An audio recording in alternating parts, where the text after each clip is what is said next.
on digital radio, on the app, on your smart speaker, on Twitter, YouTube, Twitch.tv, and Facebook. The Sportscast. Expect the unexpected. The update presented by the Sportscast.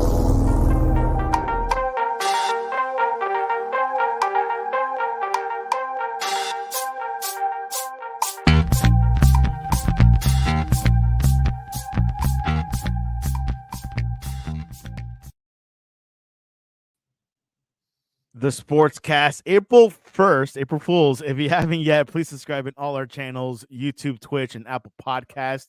You can also listen to us on your smart speaker. If you're listening on Apple Podcasts, please leave a rating and a review. It will help us out tremendously. It will also help us out if you go. We're also on online radio, and you can visit us on thesportscast.net, thesportscast.net. And also you get our app, the Sportscast for iOS. Big weekend, the changing of the tables, the lead, but not yet. Still early. Liverpool up top. But join us all the way from Maine, no longer in Los Angeles. Phillips, welcome back to the Sportscast. Thanks for having me back, Santi. Always a pleasure. I am looking at some breaking news here, but I think it's it's April Fool's. My friend just posted something on my WhatsApp saying that Man United let go of Ten Hag, the manager of Man United. And I was like, hold on. I got fooled this morning earlier. I got a good one. Oh, what? Oh, yeah. Give me your fool. I want you. How'd they get you? Well, another person from another chat group was saying that Inter Miami will be announcing that they will sign Neymar. So I got that early in the morning. And then just right now, my friend just put Ten Hag got sacked by Man United. You know how you get on those mailing lists for like Live Nation and other concert, promoters telling you what bands are coming through. I'm on 3 different mailing lists for that. And I got one from a local one here in Portland, Maine, telling me that they were converting their facility over to a mime venue. So they were going to, and at first I was like, wow, that's a weird, oh, wait a minute. I know. It is funny because I'm thinking of jokes, what to do today, what to pull. And you don't think about, hey, what's going to go towards your way? Exactly. Yeah. Well, it's good. It's good that you're being active. You're ready to do unto others. And you're saying that you're not ready for them doing unto you. Exactly. So we'll see what happens. But before we get started, let's see a word from our sponsor. Are you ready to accelerate your wealth and secure your family's legacy? Introducing VictorRocho.com, your cash acceleration insurance expert. At VictorRocho.com, we bring accountability to wealth creation inspired by Proverbs 13:22. Your family's financial future matters to us. Experience the power of debt-free life, our innovative insurance solution that not only protects but builds cash value over time. As your cash value grows, say goodbye to debt incrementally and watch your savings soar for a worry-free retirement, all without spending any extra money. With debt-free life, you're not just securing your future, you are creating a lasting legacy for your family, achieving financial freedom and retiring with tax-favored income. Visit VictorRocho.com for more information. That's VictorRocho.com, where accountability meets prosperity. Your greatest asset is you.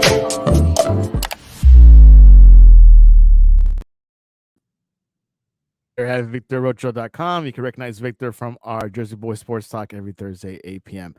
All right. Yesterday, the Premier League came back into full swing after international break. Let's start with this first match. Manchester City and Arsenal. Arsenal was at number 2, and Man City was at number 3. They drew for 0-0. There was not much hype. I didn't watch the match actually because I was so busy with Easter festivities. But looks like when I was seeing the highlights, Arsenal had a chance towards the end of the game, but it was not much going on.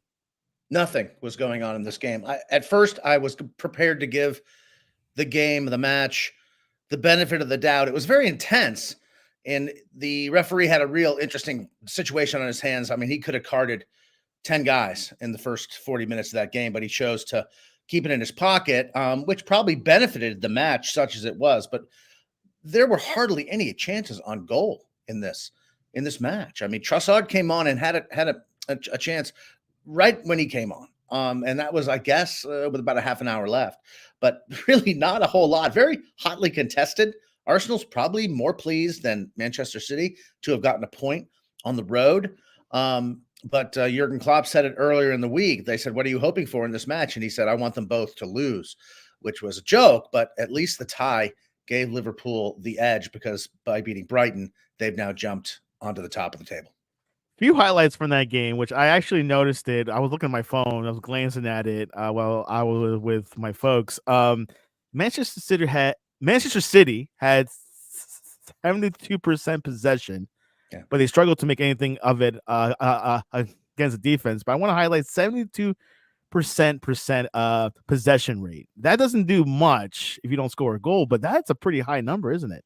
It's very high, but Arsenal had made a decision to counter this team on the road, which is not a crazy decision to make. They actually, I thought, when you came right down to it, had the better opportunities. Manchester City just did nothing with that possession. They started just crossing the ball into Haaland, and Haaland was very well marked. They had him sandwiched. They weren't going to let him beat them in the box, and he did not. It was just a completely forgettable match. Great intensity. Obviously, anything could have happened. If someone had scored a goal, the match would have been, benefited by it greatly because someone would have had to open up. But Arsenal never had to stop doing what it was doing, which was hang back and sort of try to counter until Manchester City gets a goal in that scenario. They're going to take the point and go back to London. Yeah, which is a massive point because a year ago, if you do remember this, Man City beat Arsenal 4-1. So have we seen improvement from Arsenal or a Man City dip? I don't know. Manchester City has not lost a game at home in about 21 months. So they're still playing very well at home, but they have not produced goals against good teams in the last month. They've had a chance to take their momentum and get to the top of the table, but they haven't been able to do it because Arsenal has held serve. But there's something about this team that just feels lacking. They haven't been able to pick apart. Manchester City is a possession team. They're gonna have more possession than their opponents in almost every case. But what they do very well is break down 2 blocks of 4. They're very, very experienced at it because so many teams play them this way. But they could not do it against Arsenal. I think you have to give them credit, Arsenal, that is, because they bottled them up. They just didn't give them anything. And they actually had a couple chances themselves on the counter, and they did not score. And here we are, 0-0. But for all the buildup, it was, I thought, a massive letdown. I organized my entire Sunday morning flying back from Fresno, of all places, to catch this game on Peacock before my flight went out.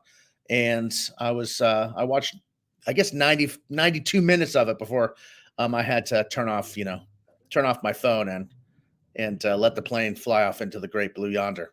But I didn't miss anything. You did not miss anything. No. At the end of the match, Guardiola admitted that Liverpool are the favorites to win the league. And during Klopp's final season with Liverpool, which that will switch to our next segment, Liverpool being Brighton. For Mohamed Salah scored the winner for Liverpool as they came back from a goal down to beat Brighton 2-1 and go on top of the Premier League. Salah sublime second half strike leaves Liverpool on 67 points. How two ahead of Arsenal and 3 ahead of Man City, who played out a 0-0 draw, as we said before.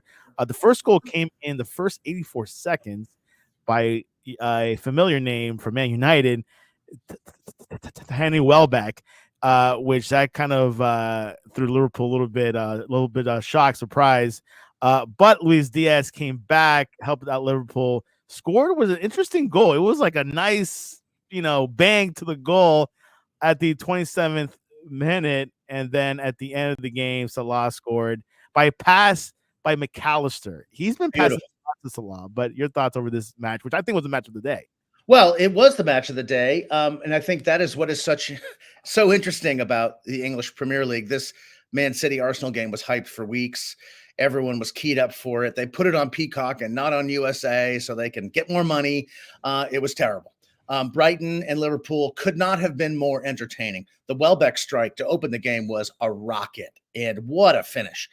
Brighton, let's just take a quick moment to recognize that Brighton is very, very good. They were in this match. They had a chance to get a point at least. But they're as good as Tottenham. They're as good as Villa. They've shown as well as West Ham, certainly, that this is a top 6 side, and they gave as good as they got. But if you did watch the match, Liverpool could have scored 10 goals in this game. They had a lot of chances against Brighton, and Brighton was fortunate they only gave up 2. But definitely a fun match. And yeah, I would say the game of the weekend. But wow, Newcastle and West Ham was an amazing match. So the EPL has a pretty good brand for a reason. Yeah, which we can touch on that right now. Actually, Newcastle.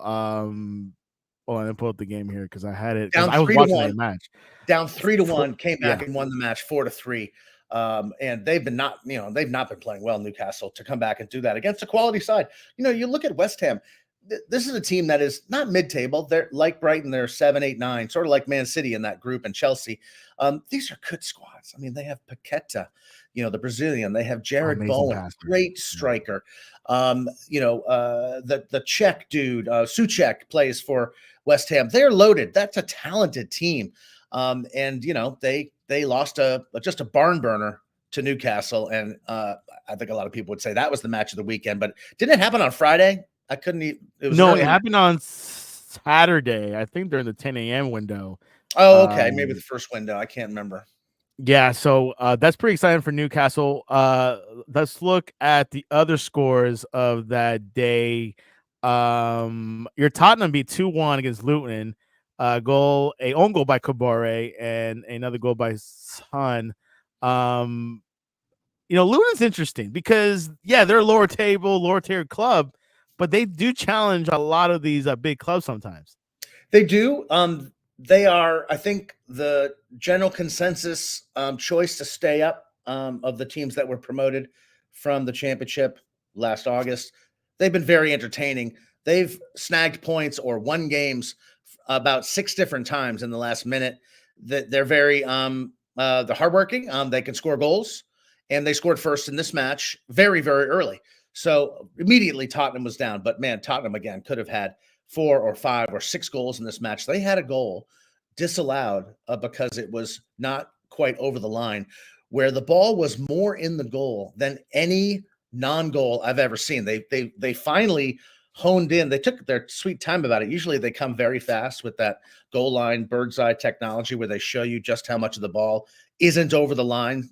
And this is like a millimeter of the ball. When they zoomed, they had to zoom all the way in so you could see. That would have won the game for them maybe 10 minutes earlier, and they had already missed some golden opportunities, and I thought maybe they weren't going to get the winner here, but they did, and now Tottenham is poised to make up the 3 points they are trailing Aston Villa by in the next week. And I guess that's an interesting way to pull it back around is Man City, I believe, plays Villa next weekend at home. And pity the villains. They're going to get crushed. Man City is pissed that they could not score for the first time in, I think, 2.5 years on their home field there at the Etihad. So Villa is in for a thrashing next week. And I welcome that because we need them to lose in order for Tottenham to move into the 4th place slot. They actually play on Wednesday, not Saturday. Oh, but this is Man City and Villa? Aston Villa, yeah, they do have some midweek matches this week. I'm not sure why, but even better. Yeah, they're playing Tuesday, Wednesday, Thursday. Even better for Tottenham because Man City is going to be even more angry because it's more recent, the Sunday disappointment. So, I would not want. I pity the villains on Wednesday, and up the whites in Tottenham. We're looking good. Let's run down the score down the Premier League. Bournemouth beat Everton 2-1. Chelsea ties Burnley 2-2. I love Maurice Pochettino. He, I got to know him when he coached Tottenham all the way to a, European Cup final. But I do not understand that result. I believe Chelsea had a man sent off. Burnley had a man sent off. Chelsea, and their manager. Yes. They could not beat Burnley at home with Burnley playing 10 men. That's a very, very bad result. And one of the goals that Chelsea scored was a Panenka by Cole Palmer, which was beautifully executed, but I don't know. I think in poor taste against a 10-man Burnley to do that in a penalty. Just go ahead and score. Just think about how bad Chelsea would be this year without Palmer. He scored tons of goals for them. So I'm not sure Pochettino is going to be there. In August. Longer. You don't think they'll give him a long 2-3 year project, or you think, hey man, if you're not giving us results or Chelsea something. does not do 2 or 3 year projects. Hardly anyone does.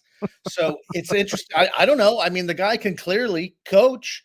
We've seen it at 2 separate places.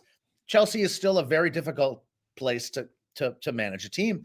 They have a huge pool of players. They're all talented, but how do you mold it? I think it's a lot simpler when you have 17 guys and you know that they're the only ones worth a damn. I don't know. I have no answers for Chelsea, and as a Tottenham fan, again, I'm reveling in the fact that they're no good. Oh, did I tell you my Arsenal fan plane story?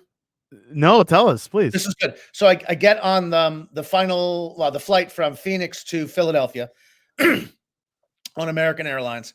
And a young family sits across the aisle from me, and the guy is wearing an Arsenal away jersey on the teal and blue ones, blue with the teal sleeves. JVC, I think, it's an old one. And then, of course, he had a Gunners hat on too. So the guy's obviously an arsehole. So yeah. So Arsenal's I don't like Arsenal people. And there's a reason they call them the Ars. So, but anyway. He had his kid there, and at one point I gave the kid a jelly bean because I had some jelly beans for the trip. It's Easter Sunday, and every time I gave the kid a jelly bean, I'd be like, "You could say Tottenham, here's one for Tottenham. Go Tottenham." And the guy actually had a good line. He came back and said, "Hey, look, the kid throws up enough. Don't keep saying that to him." But then, at that point, I had watched the Man City-Arsenal game. And I made a comment to the guy about how that result was inconclusive, to the title race. And he was like, no, don't tell me about the game. I'm taping it. I'm like, well, you need to let someone know that you have taped the game if you're going to wear Arsenal gear on a plane 6 hours after the fact. If you're going to go home and watch the game and we're having a Tottenham, soccer banter across the aisle, you need to say, hey, no spoilers.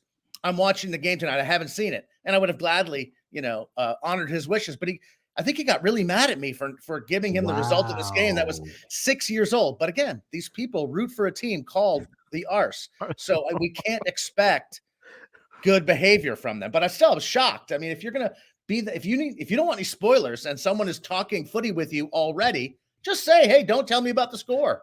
I would have honored it. It was weird. Arsenal was undefeated in 2004. They are. I mean, I'm happy for them, I guess. I mean, I can't wait for the North London Derby at White Hart Lane, which is, I think, coming up in a week or two. It would be fabulous for Tottenham to win that game and knock them out of the race.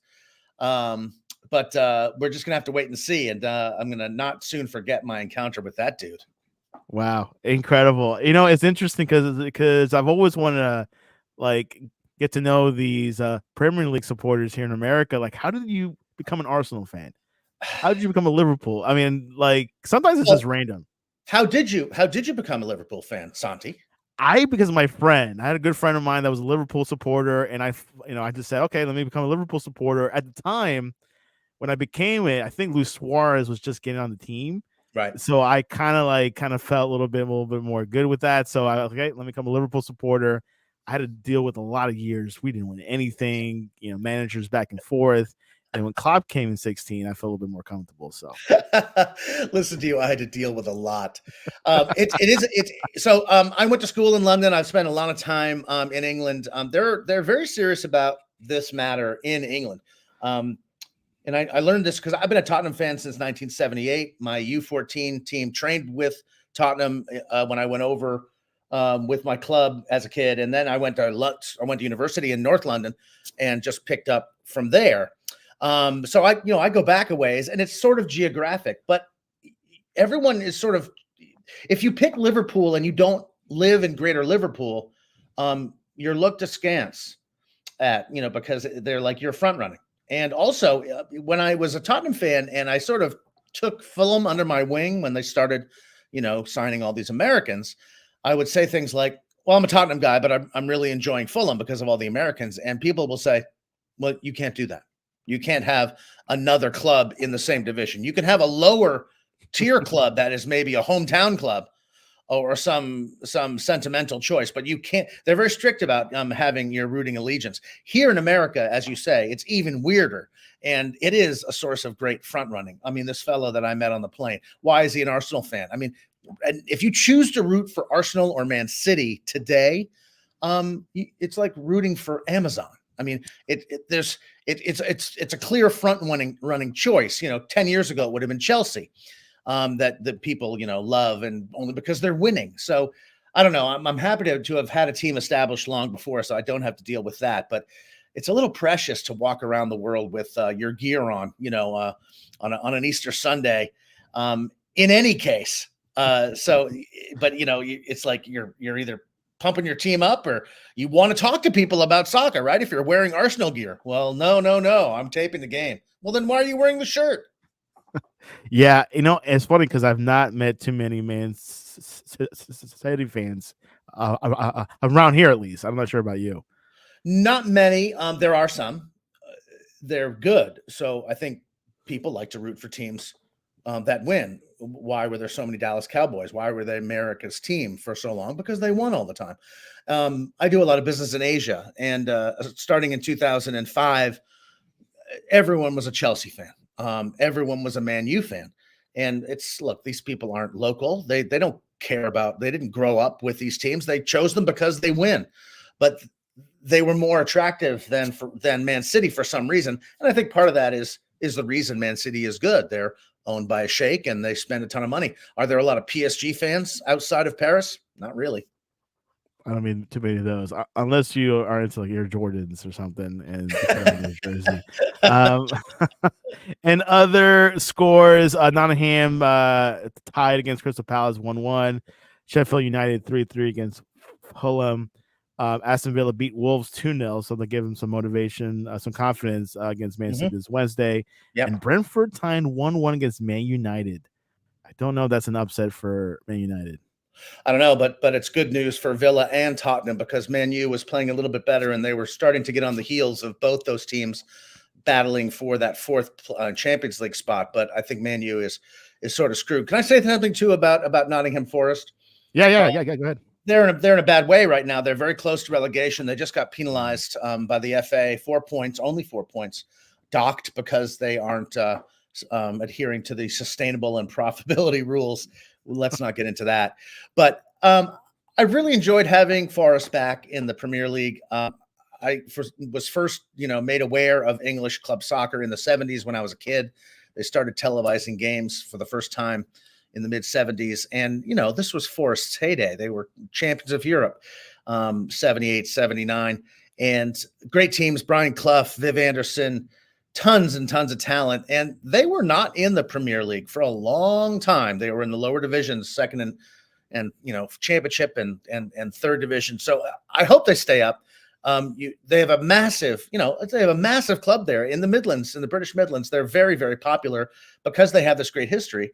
And it would be a shame if they went down because the team's not bad and they get massive crowds. It's just a insane atmosphere at the City Ground. I've been there. I hope they stay up.